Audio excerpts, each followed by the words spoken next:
YouTube? Not gonna lie, back at it again on a Monday night. Yes, sir. Conclusion of home run derby right now. I'm gonna start it off with a not gonna lie, but let me first introduce my man Matt, my man Earl. You know what time it is. All right, listen. Not gonna lie, if you mention the Yankees and Astros game to me, you're dead to me. I don't want to talk about it. If I had saw that live, I would have cried. I'm not, I'm not gonna lie to you. That watching that and this Dan taking his shirt off, I wanted to fight him myself. Like that was so disrespectful. Altuve, I mean, sorry, his real name Alchide. Like, and he gonna act like he would act like now. Oh yeah, all right, we got something for you. We got something for you. Let us make it. We'll see. Got you. I mean, but just to rebuttal that real quick, how could you not expect him to troll after Aaron Judge did his celebration before that? Aaron Judge is in the right for trolling. He was because that boy cheated his way to a chip. All right. I'm just saying. I think the troll deserved a troll right back. I feel you. I got real Tom Brady vibes from Altuve for that. Like I cheated and now I'm gonna troll you about it. Yo, I don't disagree with that, but Aaron Judge ain't the kind of trash talking type. Like even when he did it, you could tell that like his heart wasn't really in it. You know? Yeah. The Yankees don't have that though right now. Like it should be. So Stan. I love Stan. It should be Stan, but he I don't know, man.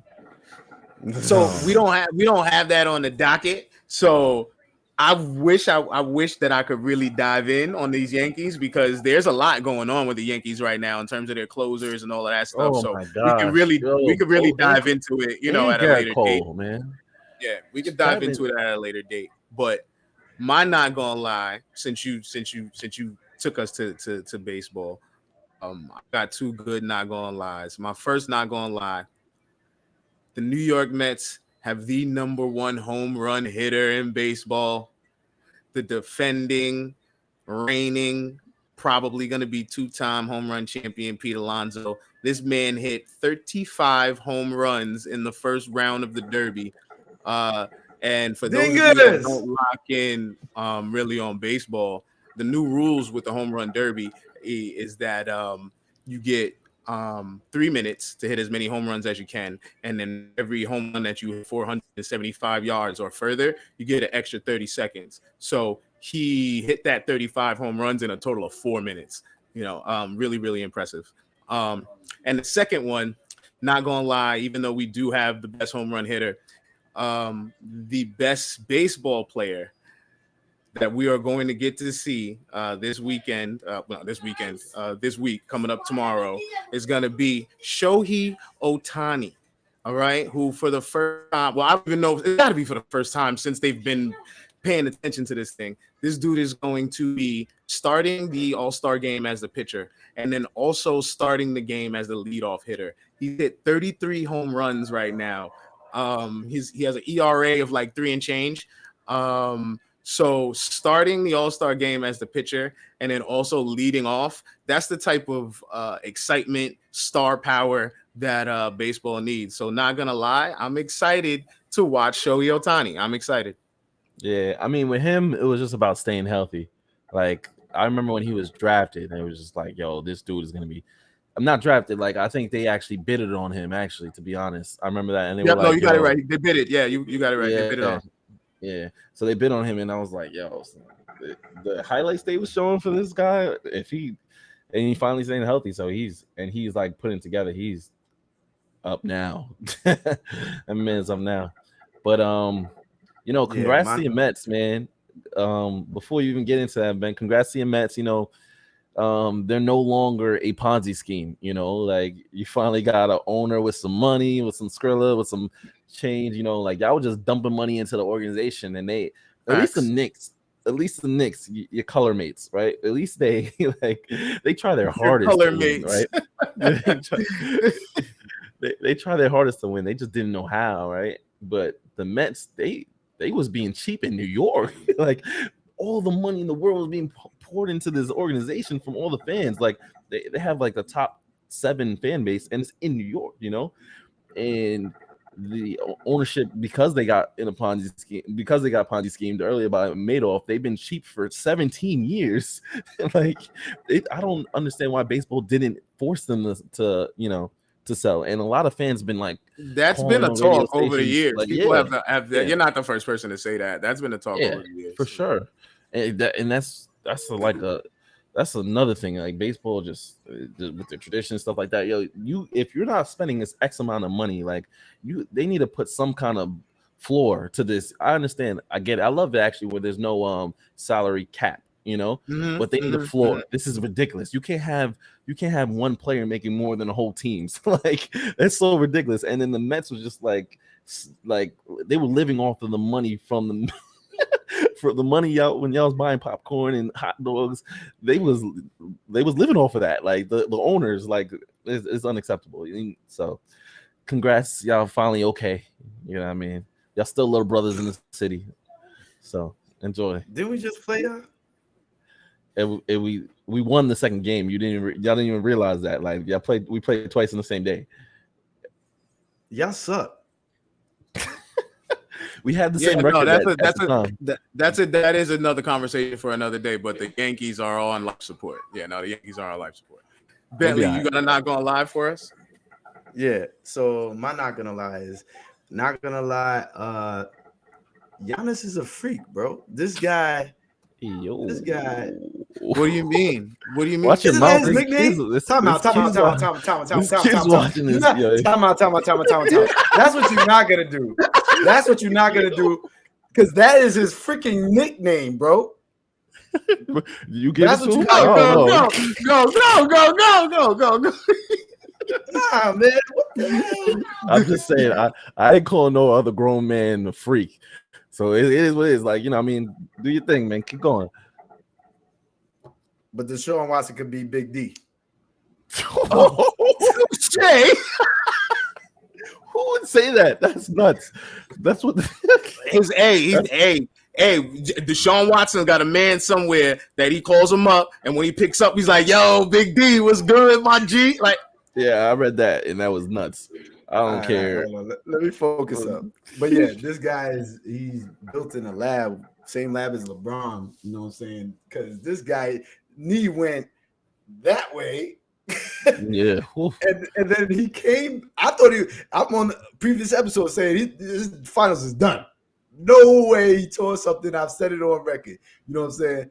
And this dude came back and is breaking records in the NBA finals that have stood the test of time for decades. And it is really ridiculous. It's getting, like, as DeMarcus Cousins said, it's getting really ridiculous out here. Really ridiculous. Nigerians are built different. Like, how many Nigerians get heard of getting hurt, bro? Think about it, though. Like, how many Nigerians get hurt like that? The water's different over there in Greece or something. I don't know, but nah, we're not talking Greece. How many? Get out of here, Bentley. I can't believe you. I can't believe you gave the credit to the Greek side. Oh my god! Hey, listen, his nickname is the Greek Freak. It's not the Nigerian Freak. You know what? Nigerian Freak sounds way too kinky. I ain't gonna hold you.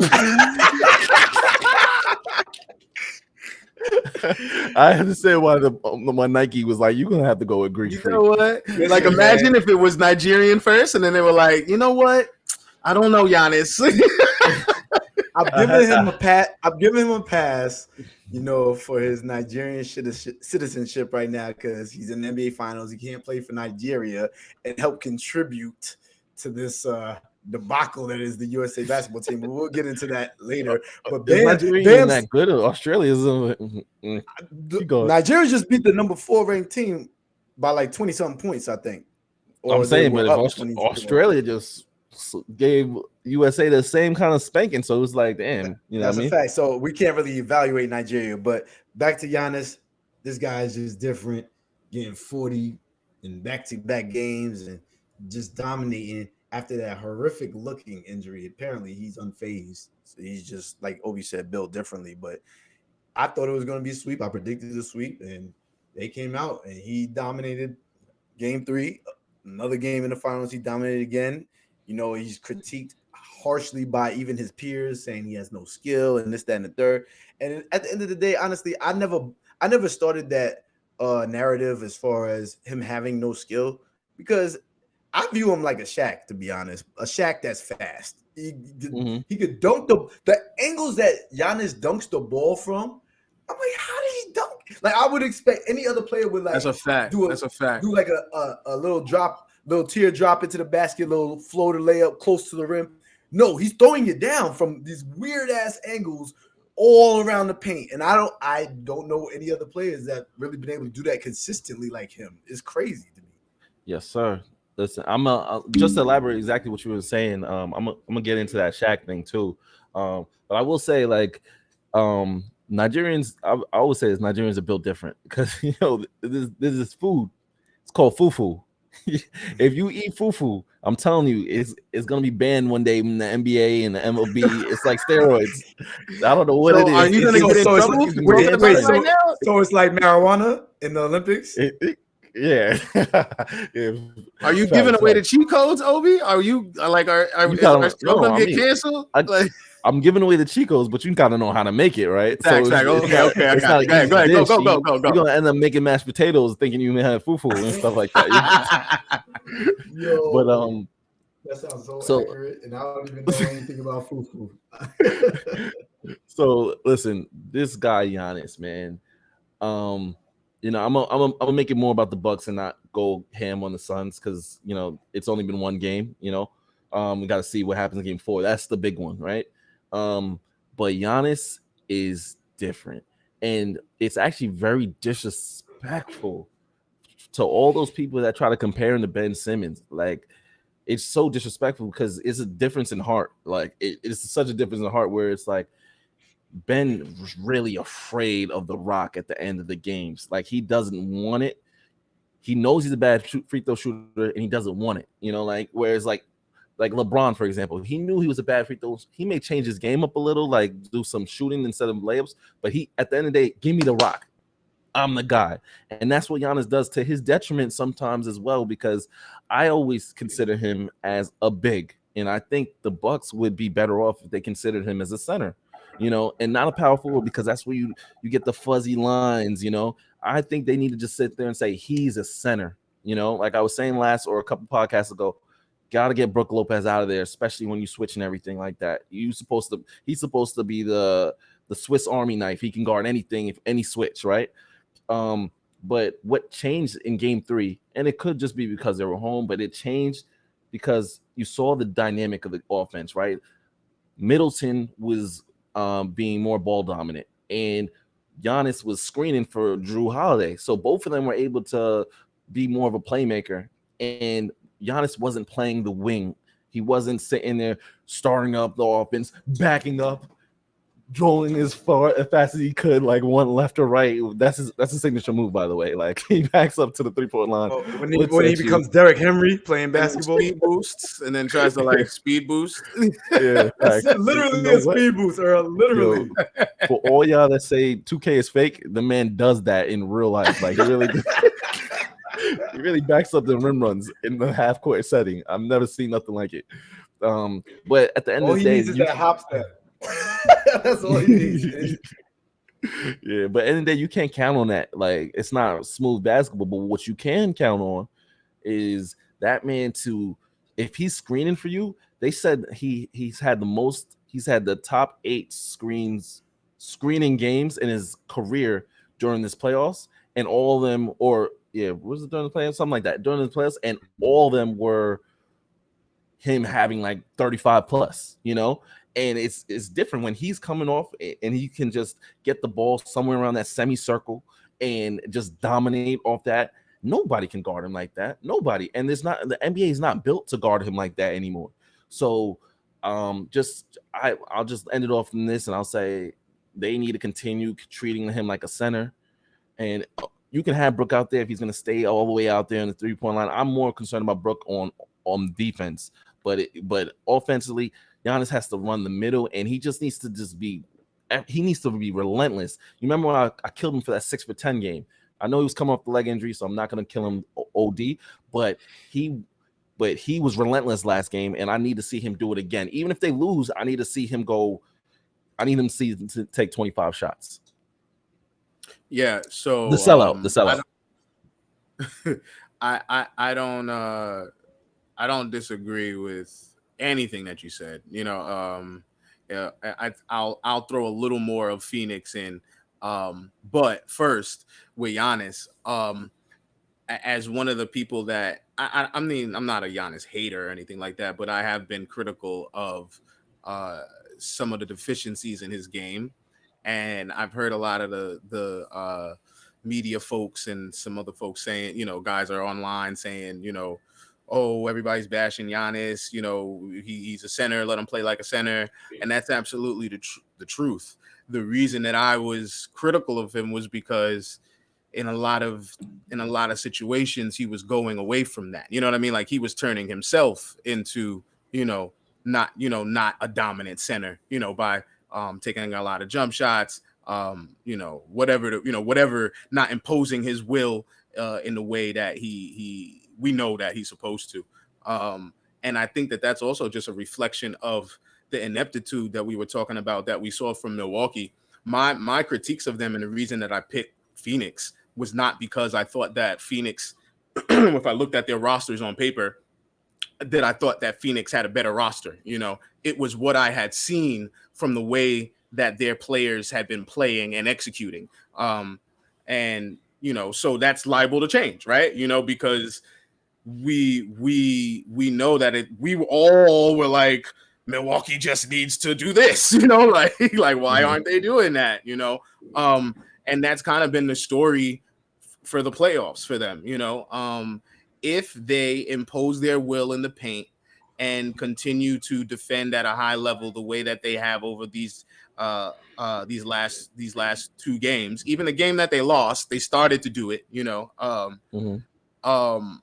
Then you they definitely are the more talented team. Like that is an advantage that coaching is not going to correct. You know what I mean? Like there's no adjustments that Monty Williams is going to make that's not going to bring Saric back, and it's not going to make the rest of these guys grow, and like all of a sudden now be more imposing in the paint, So if Milwaukee continues to do this, they should make it a series. I'm still picking Phoenix to win. I picked them in 5, and it's because I don't think that Milwaukee will, continue to be able to consistently do this over the course of the games. Had they not lost those first 2 games, even though Phoenix just did what they were supposed to do, had they not lost those first 2 games, I might feel differently. And if they win this next one, maybe I'll feel, maybe that will make me feel a little bit differently, Well, but you have to feel differently if they win the next one, because it won't be 5. Yeah. No. I just mean in terms of winning the series. I mean, obviously my pick would be out the window, but I can still think that Phoenix was going to win, So if but that's where it gets dicey. As of now, it's still playing out exactly as I expected. The question now, if Milwaukee wins the next game, which they should, right? Because you just come out and do the same thing, right? If you come out and do the same thing, you should be able to win. The X factor is Devin Booker gonna score 10 points again? That's definitely an X factor. But outside of that, they have no way of stopping Milwaukee from scoring in the paint. So the only adjustment, and I'll throw it to you guys, whoever wants to grab it. The only adjustment is trying to now find ways to continue to score efficiently and make sure that your guards get off. If that doesn't happen, then they're in trouble. Yeah.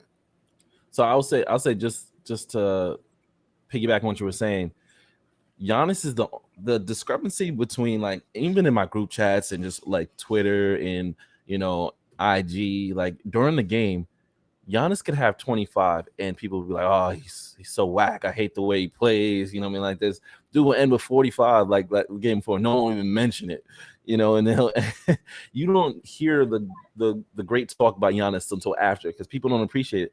Booker could have 10 points in the game. Nobody said nothing during the game. None of your friends said nothing. Nobody said nothing until later on. It's like, oh, wow, Book had 10. Oh, so it's just like it's just something I wanted to note. I agree. No, I agree.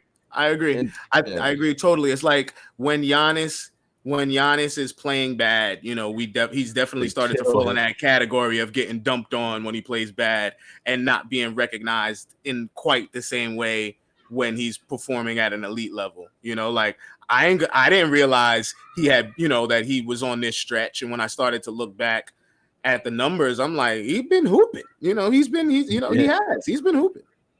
Yeah. Efficiently was ridiculous. It's that Nigeria. It's that Nigerian in him. Now, speaking of that, Giannis is a sellout. Let me tell you why. I know where you're going. Go. I know where you're going. Let me tell you why this guy is a sellout. And I have a love-hate relationship. No, I have a like-hate relationship with him. You might want to start with Bam. I'm not going to talk about Bam. Bam, he made his bed. Now sleep in it.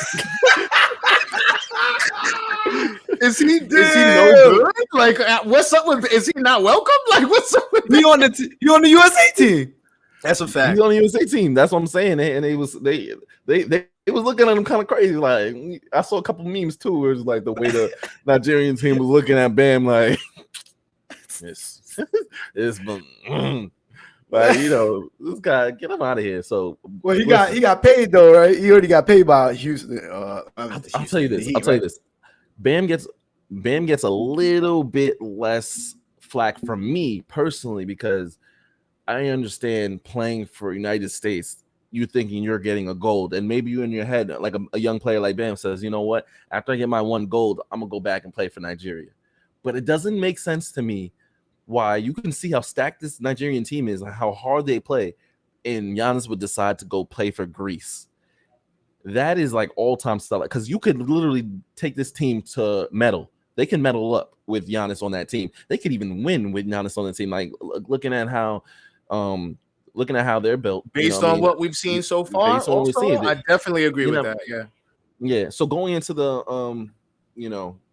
so anyway, going into the Olympics, I'll say it was in my opinion, when I first saw it, it was just a rude awakening. Like, you know what I mean? You got to understand these people are hungry as hell.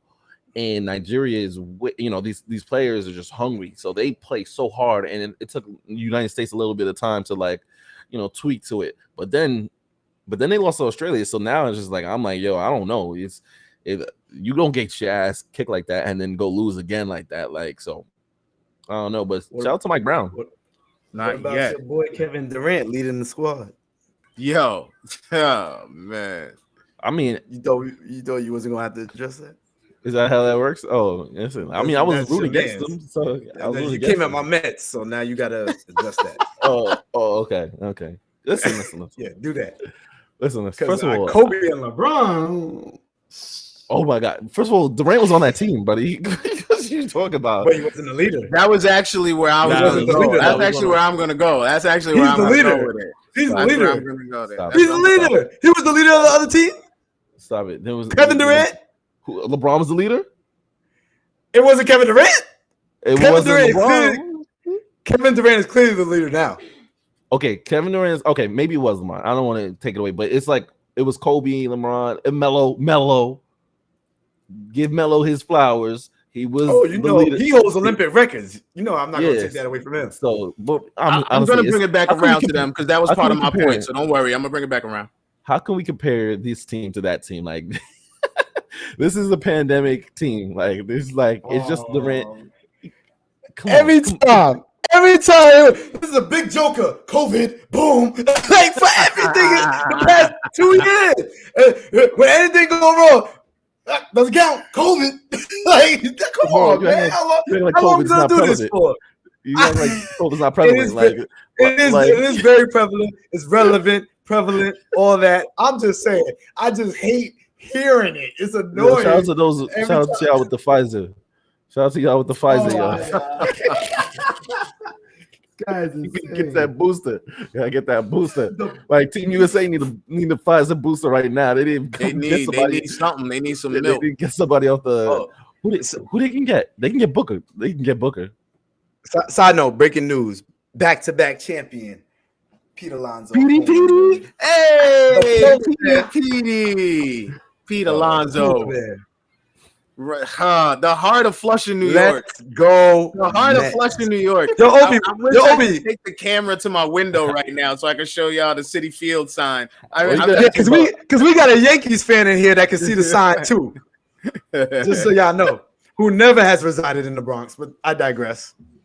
So, but that's good to know. Good to hear. Great stuff.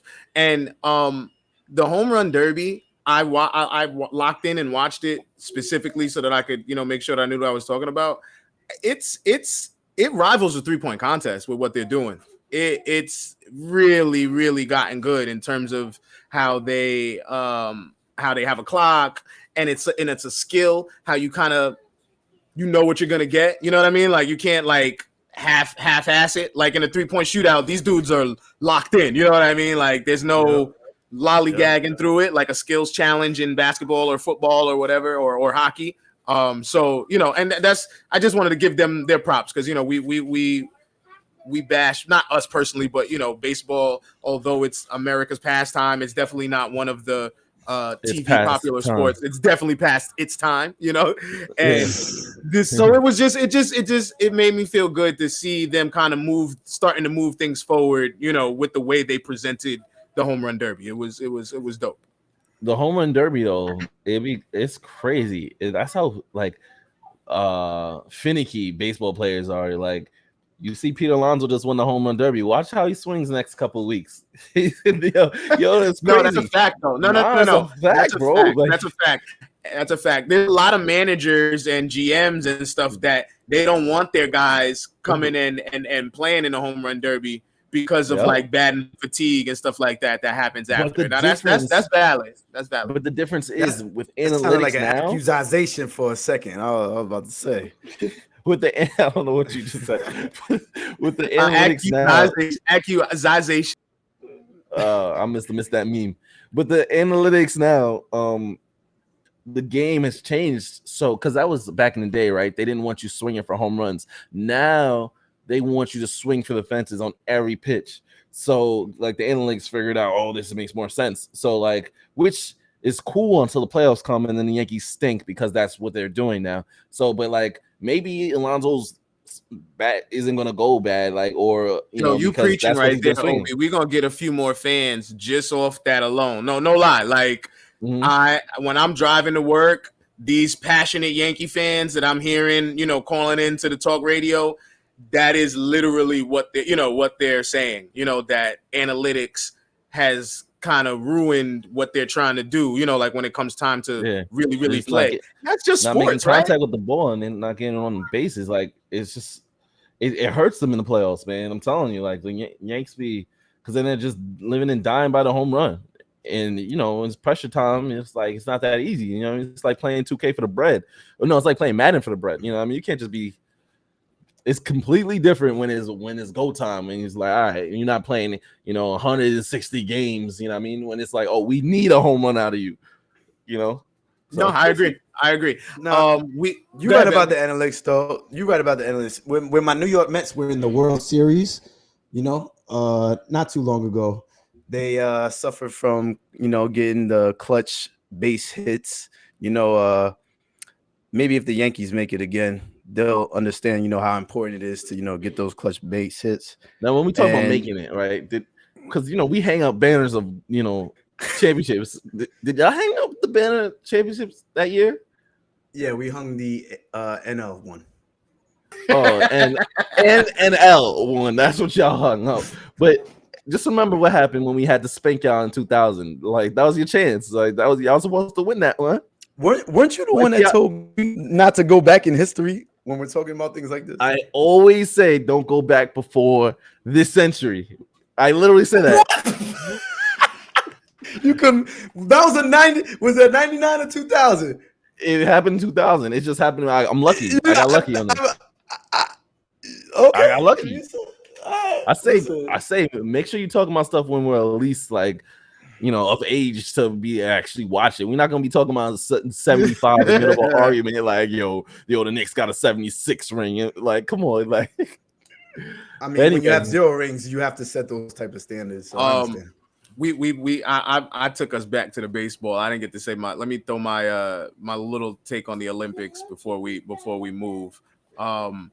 It I think that I always used to use the Redeem Team and Kobe Bryant's performance as like my like point of emphasis when I was saying that LeBron was not quite Kobe yet. And the reason that I would say that is because there's there's always pressure in sports, right? So there's pressure to just win, right? There's pressure when you're taking the last second shot, right? But there's a different type of pressure when you are expected to win at the highest level, and then that and then that is called into question. Like it's where you are, I don't even know what to compare it to, but where the juggernaut versus the where the whole world is expecting you to win and there's a possibility that you are going to lose. That is the type of pressure that in the Olympics could rival championship, NBA championship caliber pressure. And we saw it with the Redeem Team, and all of those guys had to defer to the one guy that was able to handle that pressure only in that game. I'm not saying that those guys didn't perform amazingly, you know what I mean, throughout that Olympics. I'm just talking specifically in that gold medal game against Spain. And the reason that I reference that is because that is the type of pressure that a USA basketball team is going to face anytime that the game starts to dwindle down, right? And they're not up 20, you know what I mean? Like it's a single digit game or a 1 point game at half, or, these guys that may have thought, I'm not saying that they thought it was a cakewalk, because, international basketball has taken strides. There's NBA players across the board, you know what I mean? So I'm not going to say that they were sleeping on guys, but I think that, like I said, that pressure of expecting to win at the highest level, and then that being there's a chance that not going to happen. These guys are going to face more adversity than expected, and you're seeing that now. They're definitely the most talented team. Don't think that that's not the case because they lost these 2 games. They're the most talented team. They're getting they're getting other teams. No, you can jump in, but they're getting other teams' best look. You know what I mean? Like playing their hearts out. You know what I mean? And playing free, where you start to get tense, start to get tight as the loss gets closer. Facts. Go ahead, I'm done. I will say this from looking at the teams, and I'm not sure if it's concluded because they make the cuts and they might add someone here and there from the championship team. They're not physically dominant like the Redeem Team and the Redeem Team 2 and the Dream Teams. Obviously, like they super valid point, super valid, and that's super like valid. they're the most skilled team, but I feel like teams can really like push them around. I gotta look, and you know what's going to be an interesting topic. We might have to do this in the summer to see to compare this team to the team right before the Redeem Team, the one that lost. I think Iverson was running that team, and see. Was that or the year before? They lost 2 Olympics in a row. So we'll see. I just don't know how good this team is compared to. And it's like, well, the last thing I'll say is they need to start Tatum. That's ridiculous. The one thing that I would like to say to piggyback on what you said, Obi, as far as the physical dominance, I think you're 100% correct. I think that we're noticing a transition as far as international basketball play. The NBA scouts are finding talent in every country on the planet, and then those countries are honing that talent. You know what I'm saying? And super valid. So that's a great point. We're running into better international players because they're training very similar to American players. And I mean, we just put a developmental league in Africa, right? Am I making? Absolutely. So I understand what you're saying. I'm just saying, like the LeBrons and the Westbrooks, they're not there. I didn't get to that part yet. So my next point was going to be that on top of what you're saying, as far as physical dominance, we have, like you said, a lot of skilled players. Skilled players, I feel like, can have more off nights than players that their game is based on physical dominance. So I think that it's easier for a player who is exceptionally skilled to have an off night and not be as consistent as far as a player whose game is focused on being physically dominant. Like for a Giannis, for example, to have an off night, I don't think we'll ever see like a 1 for 10 from Giannis. You know what I'm saying? Because of his game, and the way that he plays, he's not going to be settling for as many jump shots. I wish he would take even less than he does now. And I think that the physically dominant players, like you said, a Westbrook, even a LeBron, you know what I'm saying? Those players aren't there to assert their physical dominance over the game when shit hits the fan. Yeah, exactly what you just said. And I just say, like, the thing about USA is they usually had the physically dominant players, and they were also skilled. Like, you know what I mean? They had, you know, they'll have the LeBrons, and then they'll have like the Dwights. You know, well, Dwight may not have been as skilled as like the European people shooting from threes, but he could around the paint. He was still like useful on that team. Super useful. Yeah. You know, like and they had all like everyone else was just like a slightly more physically dominant, and we have them in the NBA. It's just I don't know. This year is just a little different, and it's just like, but the NBA is leaning more skilled, and we'll see. We'll see what happens. I still think they're gonna win, but speaking of not being able to assert your physical dominance when things hit the fan, I got one more not gonna lie for y'all. Not gonna lie. We witnessed the end of an era in mixed martial arts, and proper 12 Irish whiskey hits harder than Conor McGregor did on Saturday night against Dustin Poirier. Oh man, it was hard to watch. It was hard to watch. Not gonna lie, Conor's way too rich to be fighting. I don't know, like it's not like Mayweather don't get hit, so it's not fighting. It's like he just like the boxing is not like it's not the same. Like he's not going into like getting you got to go into that ring. You gotta be crazy, man, and you gotta have nothing. Like you have nothing losing, everything to gain. Like Conor has so much. Just like I don't even know why he's still fighting. Like, but take it away, Earl. My fault. I just thought I thought it was crazy that he's still boxing. I mean, still in the octagon. Like, so everything that you said is what we saw. You know what I mean, and what we will continue to see if he continues to fight. You know, it's just the fight game, specifically mixed martial arts, not even just boxing, specifically mixed martial arts, but also boxing, anything, and I'll even throw football in there to a certain extent. Any sport that is built on violence, it's hard to just play that, you know what I mean, and just come out and do that and continue to, like, as a basketball player, you can get yourself going to, to continue to try and get shots up, as a baseball player, you can get yourself going to try and continue to hit home runs, no matter what stage of your career, you know what I mean, you're at. But how much does it take to get yourself up to just let folks punch you in the face? Like kick you in the face. It takes a different level of want to, Yo, all I know is that Conor, I was on Twitter, throughout the fight, and I watched the whole fight, and I watched the prelims. That the Conor stands were getting out of control, because it's like, bro, he's getting elbow driven on the top of his head against the gate. This is way before the leg break. I think the leg break saved his ass and allowed him to save face. Absolutely right. He was getting the brakes beat off of him.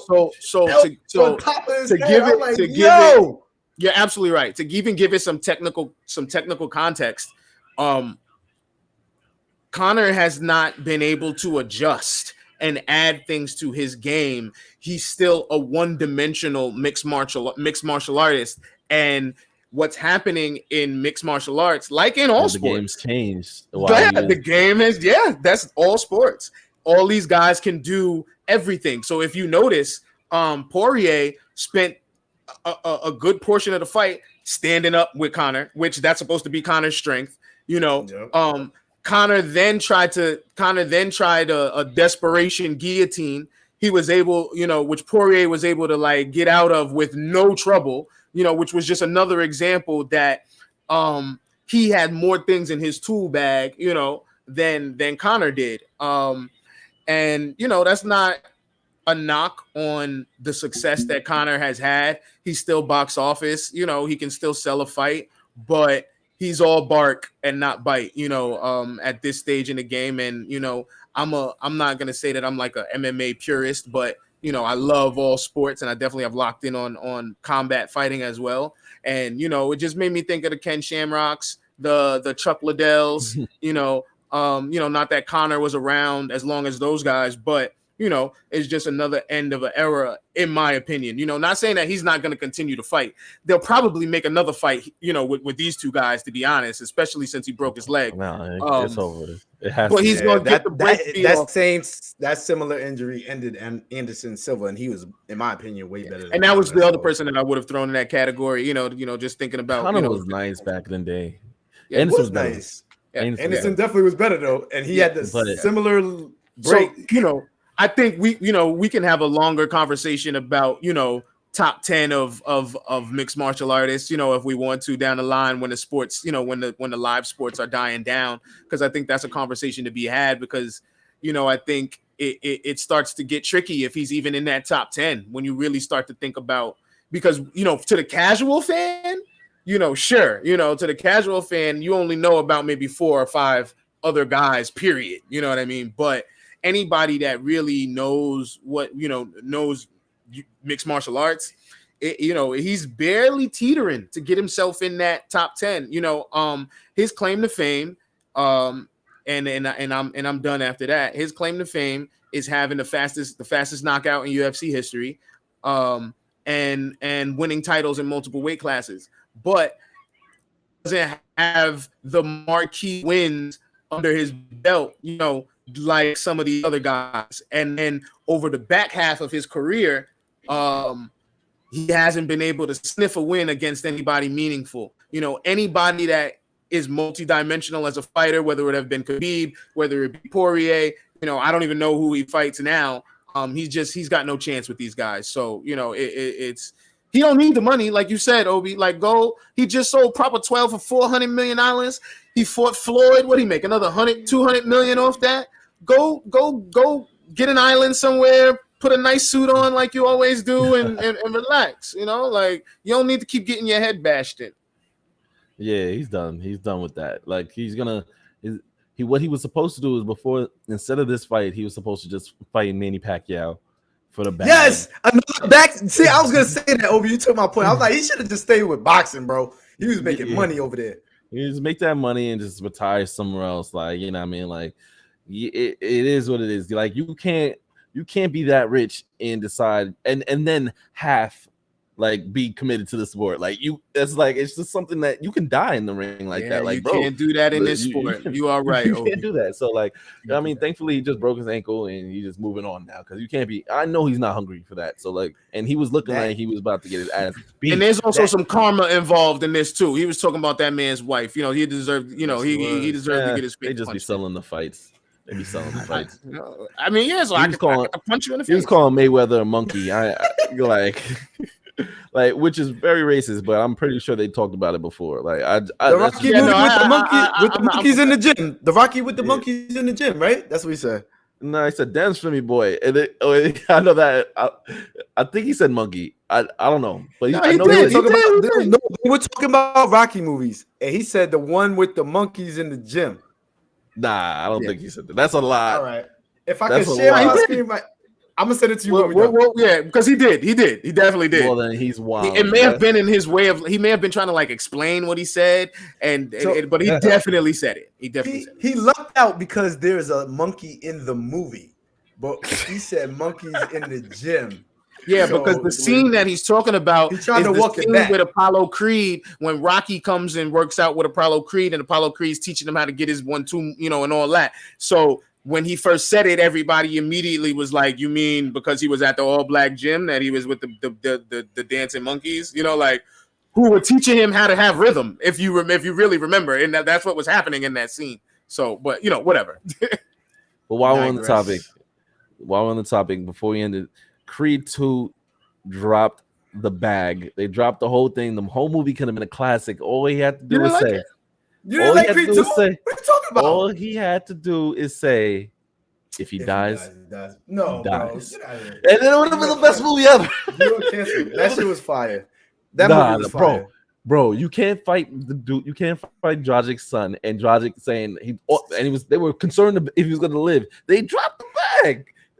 They didn't even movie title quote. And like, what do you mean movie title? That was like the biggest part of the movie. I don't know. I thought it was nuts.